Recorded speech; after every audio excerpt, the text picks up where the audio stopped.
ఆ అంటే అమలాపురం, ఆ అంటే ఆహాపురం, ఈ అంటే ఈపురం. చూడమ్మాయి, గురుగారు నేను నీ గురువును కాను. నేర్పిస్తే అవుతారు కదండి. నేను పిల్లలకు మాత్రమే నేర్పుతానని నీకు తెలుసు. ఇంకెన్ని రోజులు ఈ తమాషా? ఏం కావాలి నీకు? ఒక్క నిమిషం.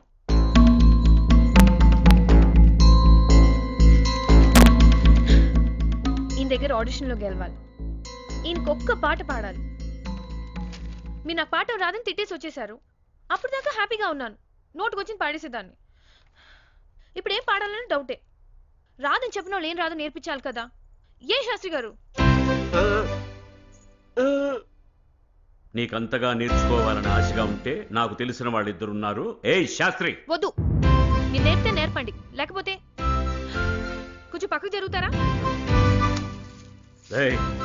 ఇంకా చాలా పనులు ఉన్నాయి. నేనే ఆఫీస్కి లేట్ వెళ్ళాలని పిచ్చి తిట్లు తిట్టారు. టైం ఎంతైంది? Sorry sir. రోజు ఇదే ఆన్సర్. అది తప్ప ఇంకోటి రాదా నోట్ నుండి? Sorry sir. What's wrong with you? రేపటి నుంచి 1 గంట ముందే వచ్చేస్తాను సార్.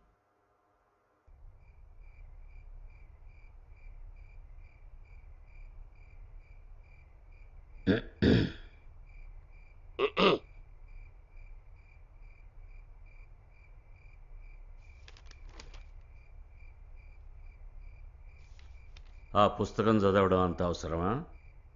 పని ఏమైనా ఉందా?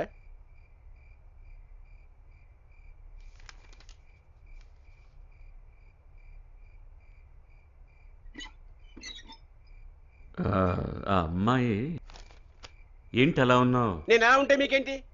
అసలు ఏమైందయ్యా? నన్ను మాట్లాడించకండి. నేను డోరిపితే బాగోదు. వారం రోజులు అయింది ఆ అమ్మాయి ఇంట్లో పనిచేయడం మొదలెట్టి. ఇల్లు చూడండి ఎంత కళకళలాడిపోతుందో.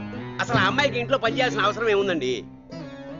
జీతమా మనం ఇవ్వలేమని తెలుసు. అసలు ఆ అమ్మాయికి ఏం కావాలో కాస్త అర్థం చేసుకోకూడదు? అరే ఎంత చక్కగా పడుతుంది ఆ అమ్మాయి. బేసిక్స్ ఏగా నేర్పమంది, పైగా డబ్బులు ఇస్తానంటోంది.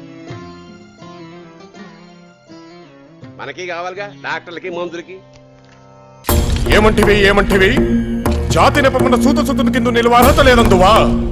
ఎంత మాట! ఇది క్షాత్ర పరీక్షే గాని క్షత్రి పరీక్ష కాదే. కాదు, కాకూడదు. ఇది కుల పరీక్ష అందువా? నీ తండ్రి భరద్వాజుని జననం పెట్టింది. అతి జుగుప్సాకరమైన నీ సంభవం పెట్టింది. మట్టి కుండలో పుట్టితివి కదా. నీదియే